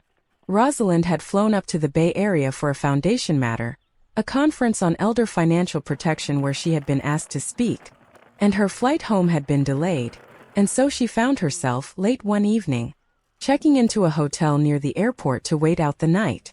She was tired and thinking of nothing in particular, when she walked up to the front desk and looked into the face of the night manager, and the face looking back at her was Donovan's. For a long moment neither of them spoke. He had aged a great deal in 18 months. The soft, comfortable look of the man who had served her herb-crusted salmon in a house full of borrowed luxury was entirely gone, replaced by something thinner and more worn, the face of a man who stood behind a desk in the small hours handing keycards to strangers. He wore a cheap uniform blazer with the hotel's name stitched over the pocket. When he recognized her, the color drained from his cheeks, and his hands went still on the keyboard, and Rosalind watched a dozen things move across his face at once, shame and fear and a kind of exhausted resignation. "Rosalind," he said finally, his voice barely above a whisper. There was no plan for this, no script, no lawyer at her side. There was only an old woman and a diminished man, alone in the fluorescent quiet of a hotel lobby at midnight. Rosalind found, somewhat to her own surprise, that she felt no anger at all, and no satisfaction either. She had expected, if she ever imagined this moment, to feel some flicker of vindication. Instead she felt only a vast, calm distance, the way you might feel looking back at a storm you had long since sailed clear of. "Hello, Donovan," she said simply. He swallowed. He began and stopped and tried again. "I think about it," he said. "What we did. What I did. I do not say that to ask you for anything. I know there is nothing to ask." He looked down at his hands. "Dad was right about us. You were right about us. I just wanted you to know that I understand that now. It was not a real apology, not quite, and they both knew it. A real apology would have come 2 years ago, in a letter, before the consequences had crushed him, when it might have cost him something other than his pride. This was only a tired man, cornered by chance, confessing to the one person who had seen him clearly. But Rosalind had not come to collect an apology, and she did not need one to be whole. She looked at him for a moment, this stepson she had once tried so hard to love, and she let herself feel, just briefly, the grief of what might have been, the family they could have been if greed had not eaten them hollow. "I hope you find your way, Donovan," she said at last, and she meant it, in the distant way you can mean a kindness toward someone who has hurt you, once you no longer need anything from them. Then she took her keycard, and she went up to her room, and she slept soundly, and in the morning she flew home to Carmel and to her garden and to her real life, and she did not look back. She never saw either of the brothers again. Some doors, she had learned, are not meant to be reopened. They are meant only to be closed gently, and walked away from, so that better doors can open in their place. The better door opened that same autumn, on an evening Rosalind would remember for the rest of her life. The foundation had grown large enough by then to hold its first real gathering, an evening to celebrate 2 years of work and to raise funds for the year ahead. Hannah Mercer organized it, and they held it in a warm, light-filled hall near the water, and they invited everyone, the staff and the volunteers and the donors and most importantly the people the foundation had helped. Rosalind had spent 22 years organizing evenings exactly like this one for Gerald, evenings full of important people and careful conversation, evenings at which she had been the gracious, invisible hostess, and then, at the very end, the woman seated at the small table in the back, near the kitchen doors, present but unseen. She came to this one expecting to do what she had always done, to move quietly along the edges of the room and make sure everyone else was comfortable. But this evening was not like those evenings. Partway through, Hannah Mercer stepped up to a small microphone and asked for everyone's attention, and she began to speak about how the foundation had come to be. About a woman who had walked out of her own betrayal not bitter and broken but determined to make certain that no one else would have to face that darkness alone. And then one by one people began to stand. Delia Hartwell stood, and with her voice shaking, told the room how she had come to the foundation unable to lift her eyes from the floor, and how a quiet woman had sat with her and told her own story and helped her find the strength and the truth that had been buried all along. A young man stood and spoke about his grandmother, whom the foundation had saved from relatives who were draining her accounts. A woman in her 70s stood and simply said, "Thank you," and could not say anything more, and did not need to. One after another they rose, the 100 families and more, the people who had been thrown into the dirt and had learned, with Rosalind's help, that they were stronger and worth more than anyone had ever told them. And Rosalind Calloway, who had spent her whole life at the edges of other people's rooms, found herself standing at the warm center of this one, surrounded by people who saw her completely. Daniel Mercer was there, with his kind eyes and his worn hands, and he caught her gaze across the room and gave her a small, proud nod. Hannah was there, beaming. The women she had walked out of the dark were there, holding their own lives in their own hands now. There was no one in that hall who valued her for what they could take from her. There was no one performing affection while planning a theft. There was only a room full of people, her people, the family she had built rather than the one she had been given, all of them on their feet, all of them looking at her with love. The contrast with that other celebration, the one her stepsons had planned to throw at her expense, was so complete that it brought tears to her eyes. She had been seated at the back of her own family's table for 22 years. And now here she stood, in a room full of strangers who had become her family, and she was the heart of it. Gerald, she thought, you would have loved this. You would have stood in the back with that quiet smile of yours, so that everyone could see me at last.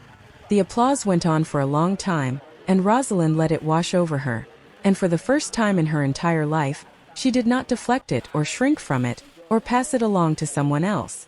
She simply stood there, and accepted that she was loved.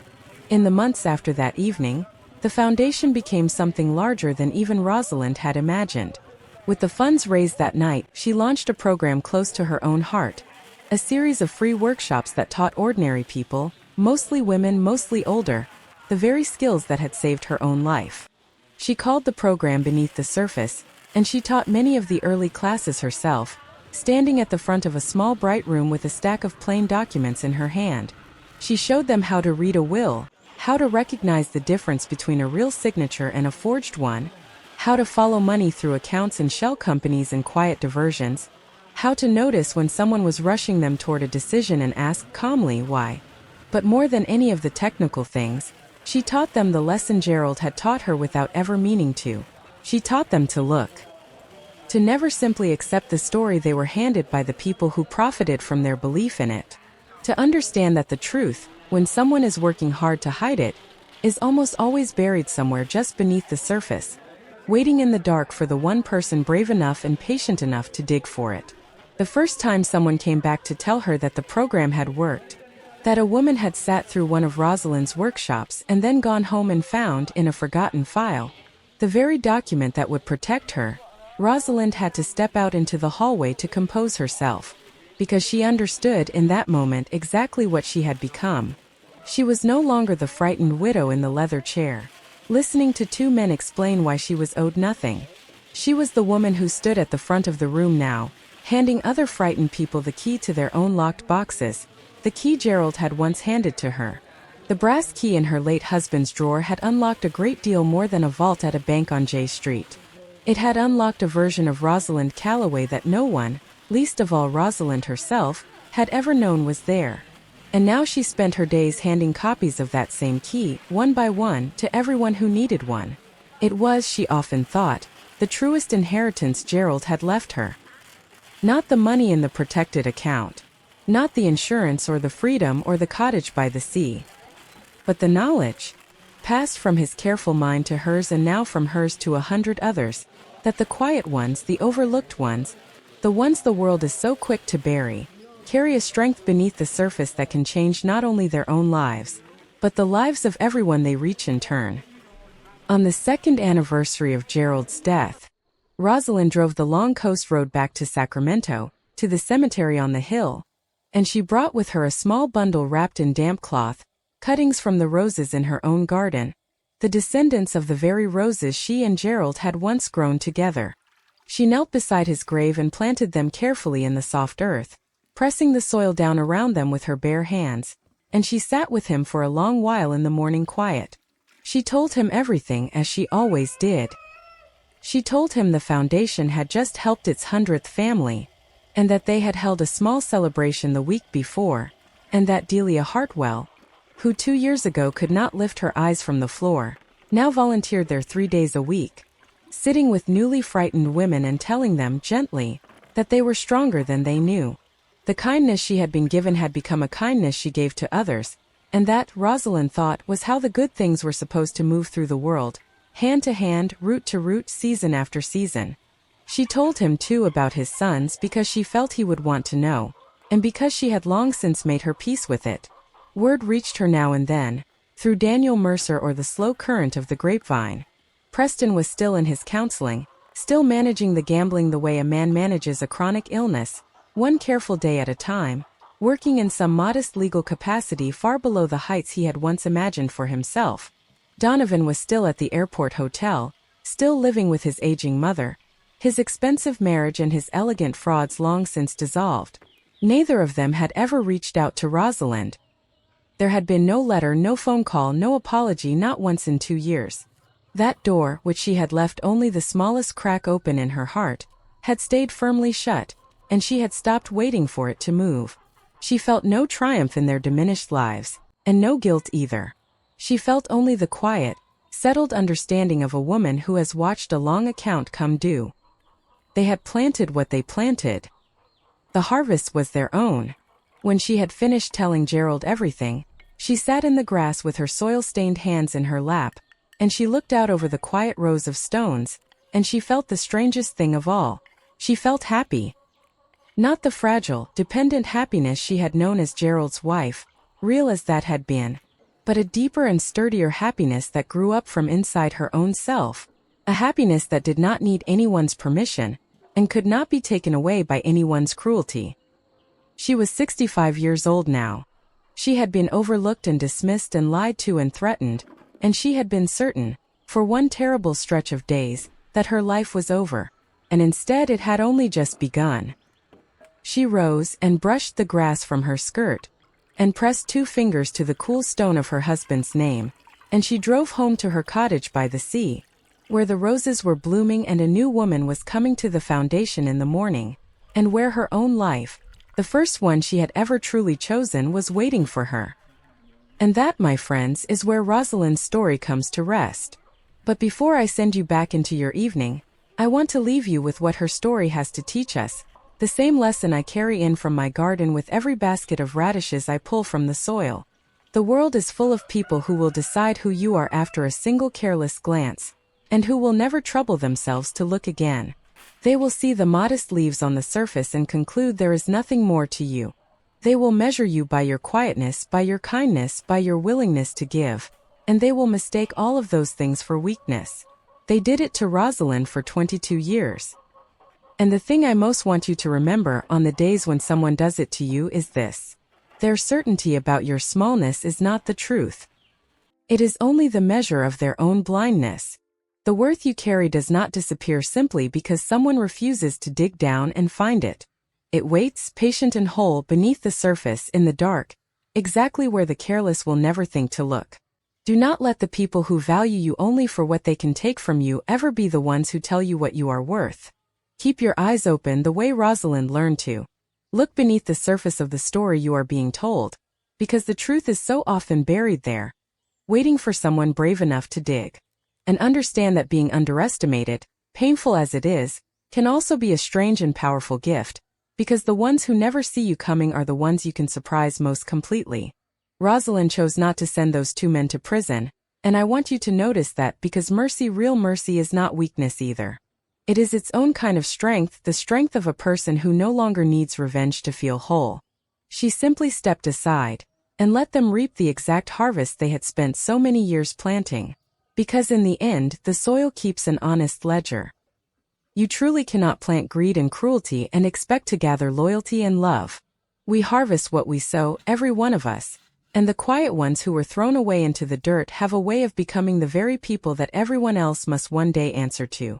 So now let me carry you back one last time to my own garden, and to the basket of radishes I pulled from the earth this morning. Do you remember what I told you at the very beginning, about the careless hand that grabs a fistful of leaves and yanks, and walks away certain it has taken the whole plant? That was Preston and Donovan in that conference room, smiling, sure they had seized everything, holding nothing in the end but a fistful of wilting greens and a mountain of their father's debt. They never once imagined the firm white root waiting beneath the soil, just out of their sight. And do you remember the other thing I told you, the thing that always makes me smile? That the radish looks so mild and harmless, but bite into it, and it bites you right back with a sharp and peppery heat that takes the greedy completely by surprise. That was Rosalind. The quiet one. The plain one. The one they were so certain they had figured out. They reached down into the soil expecting to find nothing, and instead they found the sharpest bite of their lives. So tell me before you go, and I truly do read every answer. Do you think Rosalind was too harsh, handing those two men the debt they had schemed so hard to steal? Or do you think she simply gave them back the exact crop they had spent 22 years planting? Tell me in the comments. And while you are there, tell me this as well. In your own family, who is the radish? Who is the quiet one, the overlooked one, the one everybody is so sure they have figured out, the one with the firm strong root and the surprising bite hidden just beneath the surface? Maybe it is someone you love. Maybe, just maybe, it is you. Tell me your story, and tell me the city you are listening from tonight, because it means the world to me to know how far we have traveled together.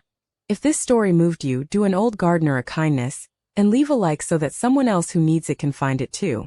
Subscribe and stay close, because there is always another basket waiting to be filled, and another quiet morning here among the rows. Take gentle care of yourselves, and of the quiet ones around you. And I will see you on the next one.